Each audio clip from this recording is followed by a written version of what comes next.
Hello everyone, welcome back to magnet brains. मैं हूं स्वाति, आपकी इंग्लिश एजुकेटर। और मैग्नेट ब्रेन्स के इस प्लेटफॉर्म पे आपको पता है कि किंडरगार्टन से लेके क्लास 12 तक सारे सब्जेक्ट्स जो कंटेंट है आपको वो मिलता है for free. Best of the teachers जो हैं इसे क्यूरेट करते हैं। नॉट ओनली दिस बट अगर एकेडमिकली देखा जाए तो आपको जो कॉम्पिटिटिव एग्जाम्स होते हैं उसकी भी तैयारी यहाँ कराई जाती है। Olympiad, NET, NTSC, NEET, JEE and all. And इसके अलावा not only we cater to CBSE but we also cater to ICSE board.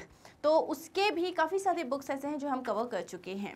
End of course you know this कि अब मैग्नेट ब्रेन्स जो है वो सिर्फ इंग्लिश में आपके साथ नहीं खड़ा हुआ है, वो हिंदी मीडियम वाले स्टूडेंट्स के साथ भी एकदम स्ट्रांगली खड़ा हुआ है, so that they do not have to go here और देयर फॉर कंटेंट। उनको कहीं भी परेशान नहीं होना पड़े।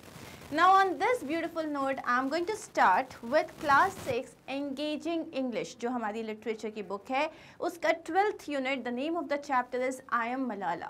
Malala is not a like unknown or strange name for us. हम में से हर कोई जो है इस नाम को सुन चुका है, इस नाम को जानता है। ये एक बच्ची की ये एक बच्ची का नाम है जिसके ऊपर गन शॉट हुआ था। और क्यों हुआ था? Just because she had one desire that every person, every child should get education, specially the girl child. और जितने भी उस वक्त जो तालिबानीज थे जो इस चीज़ के अगेंस्ट थे, तो just to shut her voice down उन्होंने इस पर अटैक किया था। And still did she give up? No, she did not give up. She was standing strong and tall. Why? Because उसके पास एक गोल था, उसके पास डिटर्मिनेशन था, and she did not give up, neither her parents. तो ये एक स्टोरी जो हम पढ़ने वाले हैं ये बहुत ही ज़्यादा इंस्पायरिंग है, आपको मोटिवेट करेगी। किस लिए? कि अगर हमारे पास कोई लक्ष्य है ना, तो आपको उसको पाने के लिए सिर्फ दो चीज़ें चाहिए, एक करेज और एक डिटर्मिनेशन। हर्डल्स आएंगे but you have to move on. Second चीज़ ये होती है कि सोसाइटी में हम बहुत सारी बातें करते हैं कि ओ हमारी सोसाइटी में ये अलाउड नहीं है, वो अलाउड नहीं है, लेकिन चेंज जो है वो सोसाइटी ही लेके आती है। सोसाइटी क्या है? ग्रुप ऑफ पीपल, हम जैसे लोग। तो इट्स लाइक बूंद बूंद से घड़ा भरता है ना, वैसे ही अगर आपको अगर कोई चेंज चाहिए सोसाइटी में, एक पॉजिटिव चेंज, तो उस चेंज को start doing it and then only you can talk about it. Okay, so ये था इंट्रोडक्शन ऑफ दिस चैप्टर। अब हम स्टार्ट करते हैं अबाउट आवर ऑथर। ये मलाला जो हैं उन्होंने जो अपनी बायोग्राफी लिखी, ऑटोबायोग्राफी जो लिखी थी उन्होंने, उसी का है ये। So Malala Yousafzai, she was born in Mingora, Pakistan, and from a very early age asserted the right of all women to a basic education. So she asserted मतलब इन्होंने यही चीज़ चाहिए कि हर women को, हर girl को जो है education मिलनी चाहिए। Though critically injured in the attack by the Taliban, she overcame the traumatic experience and has continued her activism. जब उन पे गन शॉट हुआ था उसके बाद वो क्रिटिकली इंजर्ड हो गई थी, उसके बाद भी उन्होंने अपना जो डिटर्मिनेशन था उसको डगमगाने नहीं दिया। एंड वंस शी रिकवर्ड, उसके बाद उन्होंने अपना जो एक्टिविज्म था उसको कंटिन्यू किया। Now Malala Yousafzai was a co-awardee of the Nobel Peace Prize in 2014 for her struggle against the suppression of children and for the right of all children to education. So Malala Yousafzai जो है उनको Nobel prize में co-awardee थी ये 2014 में। और इन्होंने किस चीज़ के लिए इनको मिला? Of course, right to all children, right of all children for education। और इसके अलावा जो बच्चों को दबाया जाता था, उनको जो है उनकी फीलिंग्स को सप्रेस किया जाता था, उस चीज़ के अगेंस्ट भी वो खड़ी हुई थी। Living in the sweat valley in the Khyber Pakhtunkhwa province in northeast Pakistan, she had always spoken up for girls' right to education। यहाँ हमें बताया जाता है कि वो खैबर पख्तूनख्वा, ये जो हम पाकिस्तान के एक एरिया के बारे में बात करें, एक सिटी के बारे में बात करें, वहाँ के स्वेट वैली में रहती थी ये। और वो हमेशा से, जब वो बहुत छोटी थी, सो उसके जो फादर थे वो भी इस चीज़ के अगेंस्ट, मतलब जो तालिबानीज जो थे वो जितने भी अत्याचार कर रहे थे उसके अगेंस्ट वो हमेशा बोला करते थे। So she also got the same thing, और वो भी गर्ल्स की एजुकेशन के लिए बात किया करती थी। Then She had always spoken up for girls' right to education at the risk of angering the local Taliban, क्योंकि local Taliban जो थे वो of course गुस्सा हो रहे थे, which had at times banned girls from going to school, क्योंकि उनके हिसाब से जो girls थी उनको school जाने की ज़रूरत ही नहीं थी. They had no right for education. She was 15 when she was shot at by members of the militant group. वो सिर्फ 15 years की थी जब उन पे gunshot हुआ था. In this extract from her autobiography, I Am Malala, she recalls the fateful afternoon of the incident. तो अब जो हम ये चैप्टर पढ़ने चाह रहे हैं I Am Malala, ये उनकी ऑटोबायोग्राफी में से एक इंसिडेंट लिया गया है, वही इंसिडेंट जिस दिन उन पे गन शॉट हुआ था. So let's start the chapter. The day when everything changed was Tuesday, 9th October 2012. It wasn't the best of days to start with, as it was the middle of school exams, though as a bookish girl I did not mind them as much as some of my classmates. So अब वो बता रही हैं कि 9th October 2012 की बात है और वो दिन था जिसने सब कुछ हर कुछ उसके लिए चेंज कर दिया. अब बहुत अच्छा दिन नहीं था स्टार्ट करने के लिए बिकॉज स्कूल के एग्ज़ाम्स चल रहे थे, middle of the school exams की बात हो रही थी. लेकिन मलाला एक पढ़ाकू लड़की थी, बुकिश गर्ल थी वो, इसलिए उसको एग्ज़ाम से इतना इशू नहीं था. हाँ, उसकी कुछ क्लासमेट्स थी जिनको एग्ज़ाम्स बिल्कुल पसंद नहीं थे. That morning we arrived in the narrow mud lane of Haji Baba Road in our usual procession of brightly painted rickshaws. तो उस मॉर्निंग को, उस सुबह वी अराइव्ड, तो जो नैरो सा एक जो है मिट्टी की सड़क थी, मतलब वहाँ पे कोई डामर नहीं डला हुआ था. सो एक बहुत ही नैरो से सकरी सी मिट्टी की सड़क थी जो कि हाजी बाबा रोड की तरफ जाती थी. तो वहाँ पे सारे जो usual procession of brightly painted rickshaws थे, मतलब जो एकदम एक साथ बहुत सारे ऑटोज़ खड़े होते हैं ना, तो वैसे बहुत सारे खड़े हुए थे जो कि डीजल के जो फ्यूम्स थे वो मतलब बाहर छोड़ रहे थे. Each one crammed with 5 or 6 girls, और सब में 5 से 6 लड़कियां बैठी हुई थी. Since the time of the Taliban, अब ये सब कौन थे? ये सारी स्कूल गर्ल्स थी. Since the time of the Taliban, our school has had no sign and the ornamental brass door in a white wall across from the woodcutter's yard gives no hint of what lies beyond. अब जब से तालिबान का कहर जो है बहुत ज़्यादा strong हो गया था, तो इन्होंने क्या किया, स्कूल ने अपना नाम जो था वो हटा दिया था वहाँ से. प्लस इनका एक ही साइन था, मतलब कहीं से पता नहीं चलता था कि ये एक स्कूल है. एक ऑर्नामेंटल ब्रास डोर था, मतलब ब्रास का एक जो था एक बहुत बड़ा सा डोर था, और उसके मतलब अक्रॉस अ वाइट वॉल, एक वाइट वॉल थी, उसके बीच में एक ब्रास डोर था, और उसमें कहीं से पता नहीं चलता था कि ये शायद कोई स्कूल है. बिल्कुल इसमें पता नहीं चलता था.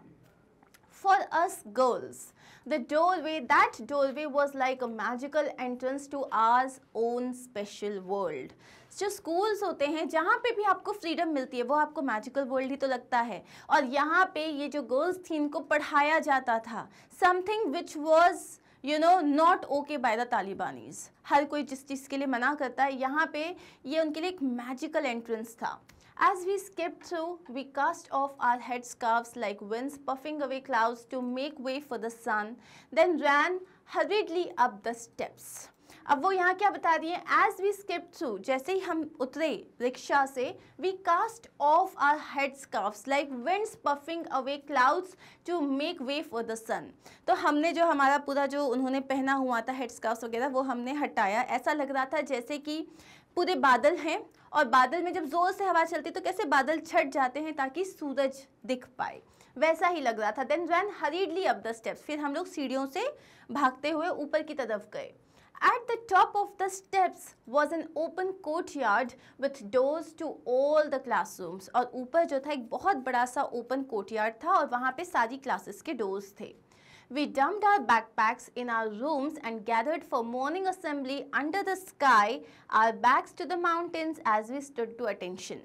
तो हमने अपनी अपनी क्लासेस में अपने बैग्स रखे और हम बाहर आ गए मॉर्निंग असेंबली में. और जैसे ऊपर मतलब छत का नज़ारा जैसे होता है कि पीछे हमारे माउंटेन्स थे और हम सब लोग अटेंशन में खड़े हो गए. The school was founded by my father before I was born, and on the wall above is Kusal school was painted proudly in big letters. तो ये जो स्कूल था ये मलाला के फादर ने ही फाउंड किया था, मतलब उन्होंने ही स्टार्ट किया था, और उसमें ऊपर बहुत बड़े बड़े अच्छे से अक्षरों में लिखा हुआ था Khushal school. So if you can see here Khushal school and college जो लिखा हुआ इस तरीके से लिखा हुआ था. We went to school 6 mornings a week, and as a 15-year-old in year 9, my classes were spent chanting chemical equations or studying Urdu grammar, writing stories in English with morals like haste makes waste और drawing diagrams of blood circulation. अब यहाँ वो बता रही हैं कि हम लोगों को 6 mornings मतलब उनको मंडे टू सैटरडे स्कूल जाना होता था, और क्योंकि वो एक 15-year-old गर्ल थी जो कि क्लास 9 में थी, तो क्या पढ़ाते थे उनको वहाँ पे जो है केमिकल इक्वेशंस केमिस्ट्री में होते थे, उर्दू में ग्रामर होती थी, या इंग्लिश में वो स्टोरीज लिखते थे जिसमें जैसे हेस्ट मेक्स वेस्ट इस तरीके की स्टोरीज होती थी, मोरल स्टोरीज, या तो वो साइंस में बायो में ब्लड सर्कुलेशन के डायग्राम्स बनाते थे. Basically she is saying that हम सारे सब्जेक्ट्स पढ़ते थे. Most of my classmates wanted to be doctors. अब मेरी क्लास में जितने भी मैक्सिमम बच्चे थे ना वो डॉक्टर्स बनना चाहते थे. It's hard to imagine that anyone would see that as a threat. अब जो तालिबानीज थे वो चाहते ही नहीं थे बच्चे पढ़ें. क्यों? क्योंकि वो बिगड़ जाएंगे या उनको ज़रूरत क्या है. और यहाँ पे सारे जो क्लासमेट्स थे उसके majorly they wanted to be doctors. और ये कैसे थ्रेट हो सकता है एक सोसाइटी को? Yet outside the door to the school lay not only the noise and craziness of Mingora, the main city of sweat, but also those like the Taliban who think girls should not go to school. लेकिन उसके बाद भी just school के जो school का दरवाज़ा है उसके बाहर जो है पूरी जो मेन सिटी है मिंगोरा, जो कि स्वेट वैली की मेन सिटी है, वहाँ पे अच्छा खासा मार्केट का शोर होता है. और उसके अलावा जो तालिबानीज़ हैं उनका शोर अलग से, जो नहीं चाहते कि गर्ल एजुकेशन मिले, मतलब गर्ल्स को एजुकेशन मिले.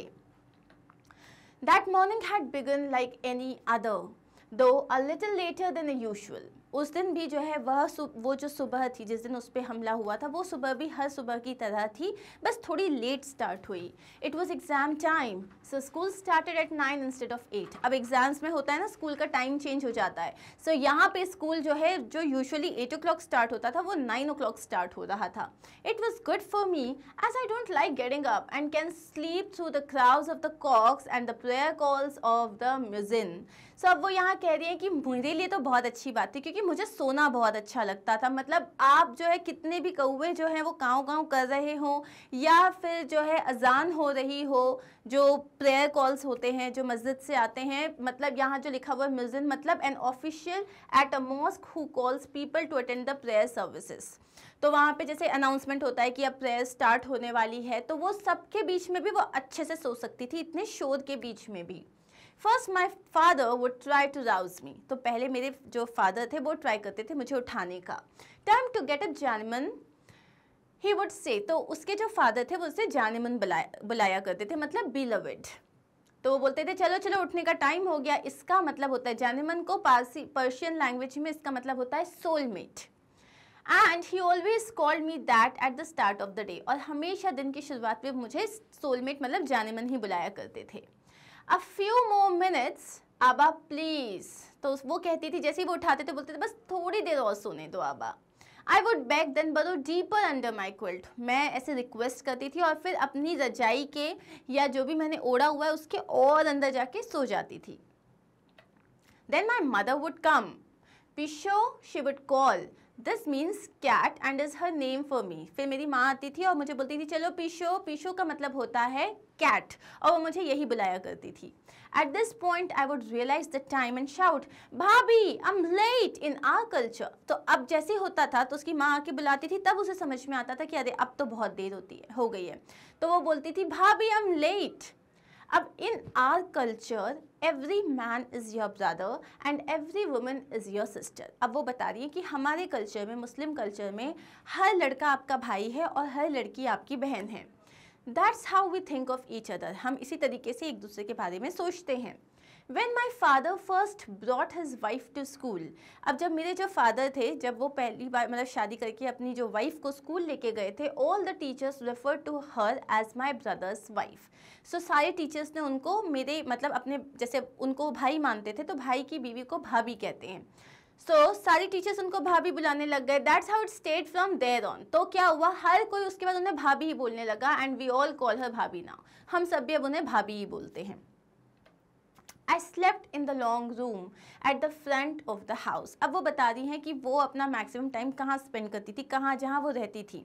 तो उनके जो घर के बाहर जो ड्राइंग रूम होता है, लॉन्ग रूम मतलब ड्राइंग रूम, वो वहाँ पे सोया करती थी। And the only furniture was a bed and a cabinet. और वहाँ पे सिर्फ 2 फर्नीचर थे, एक कैबिनेट था जिसमें अपनी बुक्स और अपने कपड़े रखा करती थी, और एक बेड था। I had bought those with some of the money I had been given as an award for campaigning for peace in our valley and the right for girls to go to school. और ये जो दोनों चीज़ें थी, bed और cabinet, ये मैंने कैसे खरीदा था? तो मैं कैंपेनिंग कर रही थी। कैंपेनिंग मतलब क्या होता है? Participating in or leading a series of activities including public speaking to achieve a social or political goal. मतलब जब आप क्या है, एक्टिविटीज़, बहुत सारी एक्टिविटीज़ कर रहे हो, स्कूल्स जा रहे हो या नुक्कड़ पे जा रहे हो और लोगों को बता रहे हो कि गर्ल्स के लिए एजुकेशन कितनी इंपॉर्टेंट है, इसे कैंपेनिंग करना कहते हैं। तो उस कैंपेनिंग के लिए उन्हें एक अवार्ड मिला था, और उस अवार्ड में जो पैसे मिले थे उसके थ्रू उन्होंने वो कैबिनेट और बेड खरीदा था। On some shelves were all the gold colored plastic cups and trophies. अब वो जो कैबिनेट था उसके कुछ शेल्फ्स में से पूरी जगह सिर्फ गोल्ड कलर्ड जो है कप्स और ट्रॉफीज थी। I had one for coming first in my class, क्योंकि वो बहुत ही ज़्यादा स्कॉलर थी, तो जब भी वो फर्स्ट आती थी उसके लिए उनको जो ट्रॉफीज मिलती थी, कप्स मिलते थे, वो रखे हुए थे। Only twice had I not come first, सिर्फ 2 बार मैं क्लास में फर्स्ट नहीं आई थी। Both times when I was beaten by my class rival Malkae Noor. वो दोनों टाइम कब? जब मुझे मलकाए नूर, जो मेरी क्लास में मेरी सबसे बड़ी दुश्मन है, उससे मेरी पिटाई हुई थी। I was determined it would not happen again. और मैंने सोच लिया था अब ये कभी नहीं होगा। The school was not far from my home and I used to walk. But since the start of last year, I had been going with other girls in a rickshaw and coming home by bus. So school मेरे घर से ज़्यादा दूर नहीं था. It was only like 5 minutes. लेकिन अभी पिछले साल के स्टार्ट से ही मैं बाकी सारी लड़कियों के साथ जो है रिक्शा में जाने लग गई थी और घर वापस मैं बस में आया करती थी। It was a journey of just 5 minutes along the stinking stream. तो पास में एक मतलब नाला हुआ करता था, तो वहाँ से बस 5 मिनट का रास्ता था। Past the giant billboard. तो जैसे ऐसा है कि उसका घर है, वहाँ पे उसका नाला है, वहाँ पे एक बिलबोर्ड मतलब बहुत बड़ा सा बोर्ड है, किसका? Doctor Humayun hair transplant institute, ये लिखा हुआ था उस पर।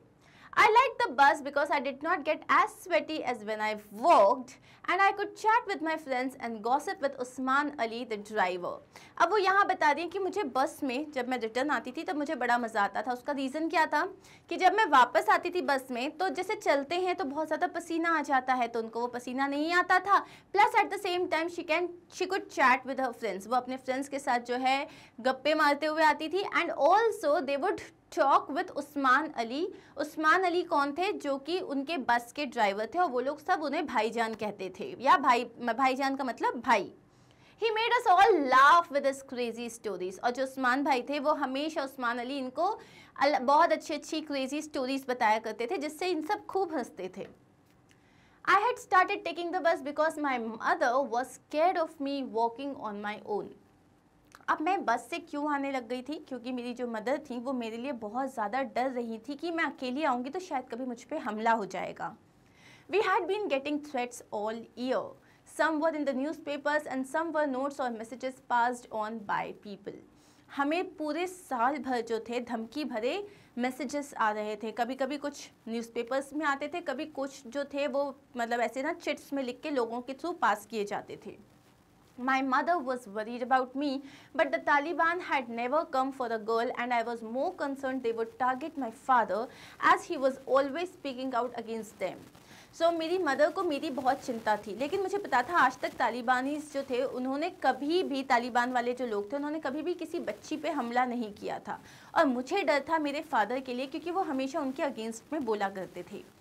His close friend and fellow campaigner Zahid Khan had been shot in the face in August on his way to prayers and I knew everyone was telling my father, take care, you will be next.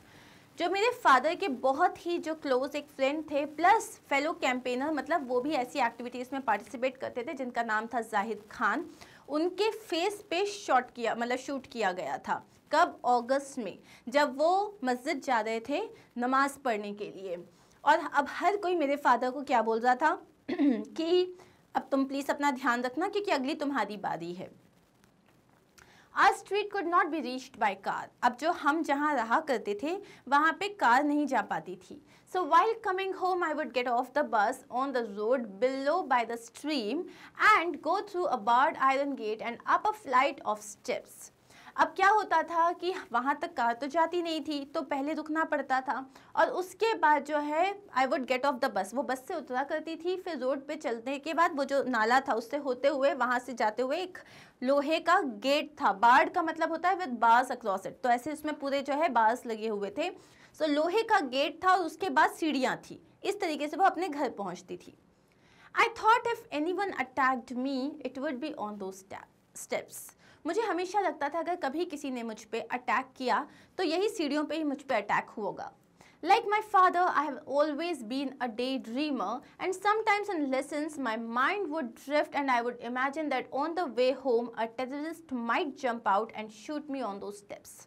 मेरे father की तरह मैं भी day dreamer थी, मतलब दिन में सपने देखा करती थी और कभी कभी जैसे क्लास में पढ़ाई करते टाइम या मैं लेसन्स पढ़ रही हूँ उस बीच में मेरा दिमाग हमेशा अचानक से कहीं चला जाता था और मुझे लगता था कि कोई टेररिस्ट है और अब वो मुझ पे अटैक करेगा और वो मेरे उन्हीं स्टेप्स पे उसने मुझ पे अटैक किया है.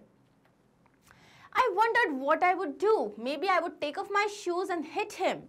But then I would think if I did that, there would be no difference between me and the terrorist. फिर मैं सोचती थी अगर मुझ पे अटैक हुआ तो मैं क्या करूँगी. फिर मेरे मन में आता था मैं अपने शूज़ निकाल के उससे हिट करूँगी. फिर मेरे मन में आता था लेकिन अगर मैंने ऐसा किया तो उस टेररिस्ट में और मुझ में क्या फ़र्क रह जाएगा. It would be better to plead. फिर मैं सोचती थी नहीं, रिक्वेस्ट करना ज़्यादा अच्छा होगा. Okay shoot me but first listen to me. What you doing is wrong. I am not against you personally. I just want every girl to go to school. तो वो इमेजिन करती थी कि अगर ऐसा कभी उसके साथ कुछ होगा तो वो क्या करेगी, वो उसको रिक्वेस्ट करेगी ठीक है तुम्हें मुझे शूट करना है कर दो, लेकिन मैं बस इतना बताना चाहती हूँ कि मैं तुम्हारे अगेंस्ट नहीं हूँ, मुझे तुमसे पर्सनली कोई दुश्मनी नहीं है. मैं बस इतना चाहती हूँ कि हर लड़की को एजुकेशन मिले. I was not scared, but I had started making sure the gate was locked at night and asking God what happens when you die. अब मुझे डर नहीं था, लेकिन उसके बाद भी अब मैं ख्याल रखती थी कि जो गेट है वो लोहे का गेट वो हमेशा बंद रहे और मैं भगवान से पूछा करती थी कि मरने के बाद क्या होता है. I told my best friend Moniba everything.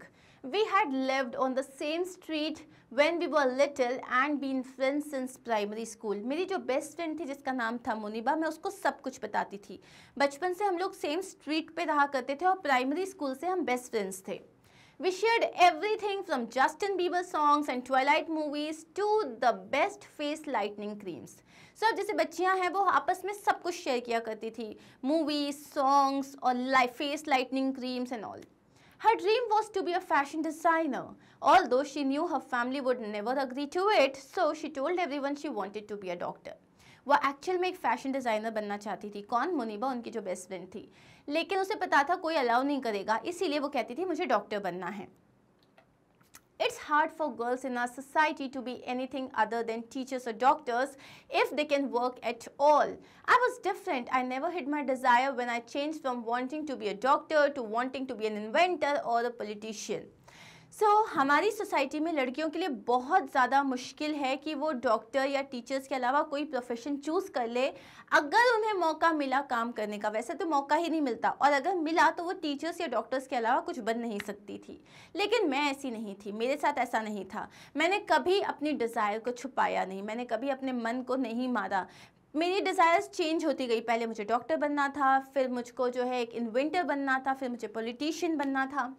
मोनिबा always knew if something was wrong. Moniba जो मेरी बेस्ट फ्रेंड थी उसको हमेशा समझ में आ जाता था अगर मेरा मूड ऑफ होता था या कुछ गलत होता था. Don't worry, I told her, the Taliban have never come for the small girl. So Moniba को हमेशा पता चल जाता था कि कुछ गलत होने वाला है और मैं उससे कहा करती थी परेशान मत हो, तालिबान ने कभी भी किसी छोटी बच्ची पे अटैक नहीं किया है. When our bus was called after school that day, we ran down the steps. फिर जब हमारी बस को बुलाया गया तो हम सब लोग सीढ़ियाँ उतरे. स्कूल ख़त्म हो चुका था. The other girls all covered their heads before emerging from the door and climbing up into the back. So जितनी भी बच्चियाँ थी, जितनी भी लड़कियाँ थी, उन सब ने अपना जो हेड गियर था, मतलब उन्होंने जो हेड बैंड बांधा हुआ था उसको वापस अपना पूरा फेस कवर किया जो बुर्खा वो लोग पहनते हैं, लेकिन मैंने नहीं किया. और उसके बाद हम सब लोग जाके बस में पीछे बैठ गए. The bus was actually what we called a Dyna, a white Toyota Town Ace truck with 3 parallel benches, one along either side and one in the middle. So यहाँ पे वो बता रही है कि जो बस थी उसको हम डायना कहा करते थे, वो एक टोयोटा टाउन एस ट्रक थी जिसमें 3 पैरेलल बेंचेस थे, one along either side और one in the middle. I was crammed with 20 girls and 3 teachers. I was crammed मतलब जब है ना एक छोटा सा बस होता है उसमें ज़्यादा जगह नहीं होती तो कैसे अपन ठुस ठुस के बैठते हैं, तो उसी को कहते हैं crammed, कि उसमें 20 गर्ल्स थी और 3 टीचर्स थी. I was sitting on the left between Muniba and a girl from the year below called Shazia Ramzan, holding our exam folders to our chest and our school bags under our feet. तो मैं कहाँ पे बैठी हुई थी? मैं मुनीबा और एक और लड़की थी, उसका नाम था शाजिया रमज़ान, इन दोनों के बीच में बैठी हुई थी और हम सब ने अपने जो राइटिंग बोर्ड्स होते हैं उनको अपने ऐसे चेस्ट से लगाया हुआ था और हम लोग बैठे हुए थे. After that it was all a bit hazy. उसके बाद क्या हुआ कुछ अच्छे से याद नहीं है. I remember that inside the Dyna it was hot and sticky. उस व्हीकल के अंदर जो है बहुत ज़्यादा गर्मी थी, चिपचिपाहट हो रही थी. The cooler days were late in coming and only the far away mountains of the Hindu Kush had a frosting of snow. ठंड के दिन अभी बहुत दूर थे, बस दूर से दिखाई देता था जो हिंदू कुश के जो माउंटेन्स है उस पर जो है स्नो जो फ्रॉस्टिंग होती थी बस वही दिखाई देती थी, लेकिन अभी बहुत ज़्यादा गर्मी और उमस थी. The back where we sat had no windows, just thick plastic sheeting at the sides which flapped and was too yellowed and dusty to see through. जहाँ हम बैठा करते थे वहाँ कोई विंडोज़ नहीं थे और जो खिड़कियाँ जैसी थी उस पर पूरी प्लास्टिक की शीट लगी थी जो कि बहुत पुराना होने के कारण एकदम येल्लोपन छा गया था, उससे आप बाहर का देख नहीं सकते थे. All we could see was a little stamp of open sky out of the back and glimpses of the sun at that time of the day, a yellow orb floating in the dust that streamed over everything. सिर्फ हमें क्या दिखता था, जो पीछे का area था वहाँ से बस थोड़ा सा स्काई दिखता था और सन की जो है बहुत ज़्यादा रोशनी आती थी और एक राउंड ऑब्जेक्ट जैसा दिखाई देता था. सन भी जो था वो कैसा दिखाई देता था, एक राउंड ऑब्जेक्ट जैसा. That's it. I remember that the bus turned right off the main road at the army checkpoint as always and rounded the corner past the deserted cricket ground. I don't remember anymore. मुझे बस इतना याद है कि जो बस थी वो मेन रोड से जो आर्मी चेक पॉइंट था उसकी तरफ टर्न हुई, राइट टर्न किया उसने और हर बार की तरह rounded the corner past the deserted cricket ground. So जो एकदम जो खाली क्रिकेट ग्राउंड था उससे वो टर्न हुई. I don't remember anymore. उसके बाद मुझे याद नहीं है. In my dreams about the shooting, my father is also in the bus and he is shot with me. जब मैं सोचती हूँ क्या हुआ होगा तो मेरे ड्रीम्स में क्या आता है कि उस बस में सिर्फ मैं नहीं थी, मेरे फादर भी थे और हम दोनों को शूट कर दिया गया था. And then there are man everywhere. हर जगह आदमी ही आदमी है और मैं अपने फादर को ढूंढ रही हूँ. मुझे इस तरीके के सपने आते थे. In reality we had suddenly stopped. अब रियल में ये हुआ जो बाकी लोगों ने बताया कि अचानक से हमारी बस को रोक दिया गया. On our left was the tomb of शेर मोहम्मद खान. हमारे लेफ्ट साइड में शेर मोहम्मद खान का टूम था. The finance minister of the first ruler of Swat. और वो कौन थे? Finance minister of the first ruler of Swat. All over grown with grass. वहाँ पे घास बहुत ज़्यादा बढ़ गई थी. And on our right the snack factory. और हमारे राइट में एक स्नैक फैक्ट्री थी. We must have been less than 200 meters from the checkpoint. Checkpoint से सिर्फ 200 मीटर की दूरी पे होंगे हम. We could not see in front, but a young bearded man in light-colored clothes had stepped into the road and waved the van down. So अब वो बोल रहे हैं कि हम लोग को सामने का दिख नहीं रहा था, लेकिन एक यंग मतलब बहुत ज़्यादा बूढ़ा नहीं, मतलब एक यंग मतलब कॉलेज गोइंग टाइप का एक बियर्डेड मैन था जिसकी दाढ़ी थी. उसने लाइट क्लोथ्स पहने हुए थे and had stepped into the road and waved the van down. वो रोड पे आया और उसने वैन को रुकने का इशारा किया. Is this the Kusal school bus? उसने पूछा क्या ये कुशल स्कूल बस है? He asked our driver. उसने हमारे ड्राइवर से पूछा.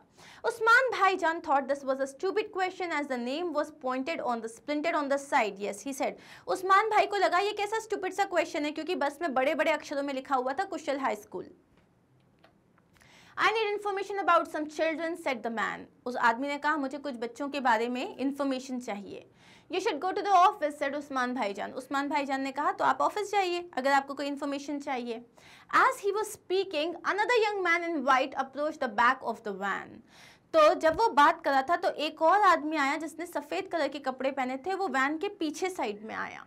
Look, it's one of those journalists coming to ask for an interview, said Muniba. Muniba ने कहा, मुझे लगता है जो तुमसे इंटरव्यूज लेते हैं ना, उसमें से ही आई थिंक कोई जर्नलिस्ट आया है। Since I had started speaking at events with my father to campaign for girls' education and against those like the Taliban who want to hide us away, journalists often came even foreigners through not like this in the road. तो क्या हुआ था, क्योंकि जो मलाला जो है वो अपनी फादर के साथ कैंपेनिंग के लिए जाया करती थी और वहाँ पे उन्होंने भी जो है गर्ल्स एजुकेशन के लिए बोलना स्टार्ट किया था। तो अब क्या हुआ, बहुत सारे लोग जो हैं, जो जर्नलिस्ट हैं, वो इनका इंटरव्यू लेने के लिए आया करते थे। कुछ फॉरेनर्स भी थे जो इनका इंटरव्यू लिया करते थे, लेकिन ऐसे रोड पे बस को रोक के कभी कोई नहीं आया था। The man was wearing a peaked cap and had a handkerchief over his nose and mouth as if he had flu. जो वो आदमी आया था उसने एक पीक्ड कैप पहनी हुई थी और उसने अपने नाक और मुंह पे जो है एक हैंडकरचीफ बांधा हुआ था, जैसे कि उसको फ्लू हुआ हो, ताकि जो वायरस है वो फैले ना। He looked like a college student. वो बस एक कॉलेज स्टूडेंट की तरह दिखाई दे रहा था। Then he swung himself onto the tailboard at the back. फिर वो पीछे की तरफ आया and leaned in right over us. और just हमारे सामने आके खड़ा हो गया। Who is Malala? He demanded. उसने पूछा, मलाला कौन है? No one said anything, but several of the girls looked at me. किसी ने कुछ कहा नहीं, लेकिन लड़कियां जो थी वो मेरी तरफ देखने लग गई। I was the only girl with my face not covered. सिर्फ मैं ही एक लड़की थी जिसका फेस मैंने कवर नहीं किया हुआ था। That's when he took out a black pistol. तभी उसने एक ब्लैक कलर की गन निकाली। I later learned it was a Colt 45. Some of the girls screamed. तभी उसने एक ब्लैक कलर की गन निकाली और लड़कियां जो थी वो डर के मारे चीखने लगीं। Muniba tells me I squeezed her hand. Muniba मुझे बताती है कि जैसे ही मैंने गन को देखा तो मैंने जोर से उसका हाथ दबा दिया। My friends say he fired 3 shots. One after another. मेरी फ्रेंड्स ने मुझे बताया कि उसने 3 बार गोली चलाई, एक के बाद एक। The first went through my left eye socket and out under my left shoulder. पहली जो थी मेरे लेफ्ट आई सॉकेट से जो है मेरे शोल्डर के साथ से चली गई। I slumped forward onto Muniba. Slumped का मतलब होता है fell heavily. मैं एकदम से मुनीबा के ऊपर गिर गई।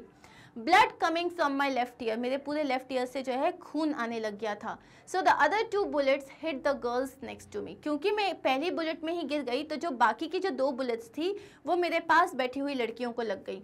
1 bullet went to Shazia's left hand. एक बुलेट जो थी वो शाजिया के लेफ्ट हैंड से होते हुए गई। The third went through her left shoulder and into the upper right arm of कायनात रियाज। और जो थर्ड थी वो उसके लेफ्ट शोल्डर से ऊपर होते हुए कायनात रियाज के अपर राइट आर्म पे जाके लग गई। My friends later told me the gunman's hand was shaking as he fired. बाद में मेरी फ्रेंड्स ने मुझे बताया कि वो जो गनमैन था वो एक कॉलेज स्टूडेंट था, उसको बोला होगा ये काम करने के लिए, उसके हाथ कांप रहे थे जब वो गोली चला रहा था। By the time we got to the hospital, my long hair and Moniba's lap were full of blood. जब तक हम हॉस्पिटल पहुँचे तो मेरे पूरे जो लंबे बाल थे और मोनिबा के पूरी जो उसकी गोद थी वो खून से सन गई थी। Who is Malala? I am Malala and this is my story. So, Malala कौन है? मैं हूँ मलाला और ये मेरी स्टोरी है। और ये जो है इस चैप्टर में हमने क्या पढ़ा, मलाला का वो ब्लैक डे जब उन पे गोली चलाई गई थी। And this was the incident. This is what happened just because she asked for her right कि नहीं गर्ल्स को एजुकेशन मिलनी चाहिए। And here we are done with the explanation of the chapter. I hope you understood it well. अगर कोई भी doubt होता है तो प्लीज़ आप मुझसे कमेंट सेक्शन में पूछ लीजिएगा। ये सारे वीडियोस आपको मिलेंगे मैग्नेट ब्रेन्स की वेबसाइट पे जो कि है magnetbrains.com। यहाँ पे आपको जाके करना क्या है, आपको क्लास सेलेक्ट करनी है, क्लास के अकॉर्डिंग सब्जेक्ट्स रिफ्लेक्ट करेंगे, सब्जेक्ट पे आप क्लिक करोगे और उसके बाद टॉपिक सेलेक्ट करोगे। वंस डन आपका वीडियो स्टार्ट हो जाएगा। That is it. एंड जैसा कि मैं आपको ऑलरेडी बता चुकी हूँ, मैग्नेट ब्रेन्स हिंदी चैनल अब आपके लिए है। बस जाइए, सब्सक्राइब करिए, शेयर करिए अपने फ्रेंड्स के साथ सो दैट सबका भला हो सके। Okay, thank you so much once again. Do not forget to like, share and subscribe. Take care of yourself. मिलते हैं नेक्स्ट वीडियो में जहाँ पे इस चैप्टर के पूरे क्वेश्चन आंसर्स करने वाले हैं हम। बाय।